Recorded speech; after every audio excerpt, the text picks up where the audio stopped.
Hello, this is Chef John from foodwishes.com with a caramel pork belly. Such a trendy ingredient. You see it on like every show now. And, I figured it's about time I did something with it. I found a beautiful piece of pork belly in Japantown, San Francisco. It's about a 10-ounce piece of Berkshire pork. And if you're saying, hey, that looks like bacon, it's same cut. It's pork belly is bacon that's cured and smoked. So I'm going to take a piece of heavy-duty aluminum foil. I'm going to put down a little bed of green onions, place my pork down, the fattier side down. I'm going to give a little bit of salt to the meatier side there, not too much. The caramel sauce is fairly salty, so just a little sprinkle of salt, some more green onions, and then I'm going to wrap this up in a couple layers of aluminum foil. I'm going to press it nice and firm, most of the air out of there. All right, so that's one piece, wrap it in another piece, and what we're going to do is we're going to put it in a loaf pan with the seam side up. And we're going to roast this really slowly in a very, very, very slow oven. So 200 degrees. And we're going to set our timer for 5.5 hours.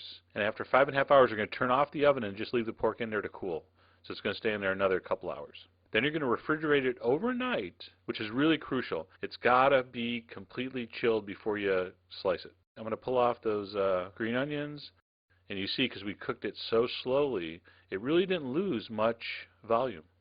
I'm going to cut it in 8 pieces, and on medium heat in a saute pan, I'm going to crisp up all 6 sides, which takes a little while. But you know what? You've already waited like a day, so, relax. Enjoy the ride. All right, so while that's crisping up, I'm going to get my caramel sauce ready, which is really simple. It's kind of a take on the Slanador caramel chicken sauce. Brown sugar, rice vinegar, fish sauce. You knew that was coming.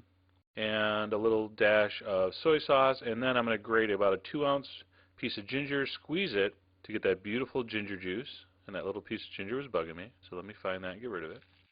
And you see that pork, how beautifully it's browning. I want to get it all beautifully crispy and brown. I mean, listen to that. How are you not going to make this after listening to that? All right, for my aromatics, I got some sliced garlic, some green onions, and some dried red-hot, fiery hot red chilies. All right, once my pork is brown, I'm going to soak up some of the oil, and I realize in some cultures I would be promptly arrested for doing that, but that's okay. I'm going to pull out most of the fat.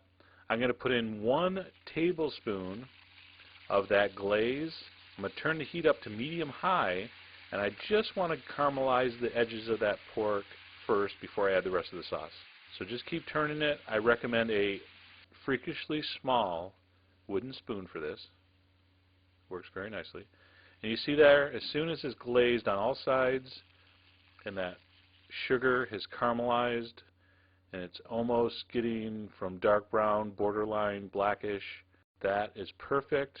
I'm going to make a little well in the middle. I'm going to add my aromatic vegetables, the garlic, the green onions, and the chilies. And we're going to just give that about a minute saute, and then we're going to add the rest of the ingredients, which is very basic. We're going to add a little bit of water, and we're going to add the rest of our glaze, the rest of our caramel sauce.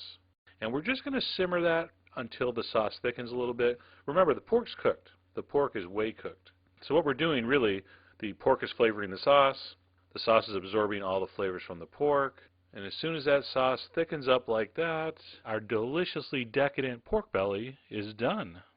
I'd say taste and adjust seasoning, but you can't because the sauce is very intense. It's salty, sweet, tangy, spicy, but the reason for that is I'm going to serve this on some fairly bland brown rice that I cooked with some bok choy. So when you eat the rich pork and you break it apart and eat it with that rice and bok choy, the intense sauce really works perfectly together. This is one of the most delicious things I've eaten in months, and I hope you try it.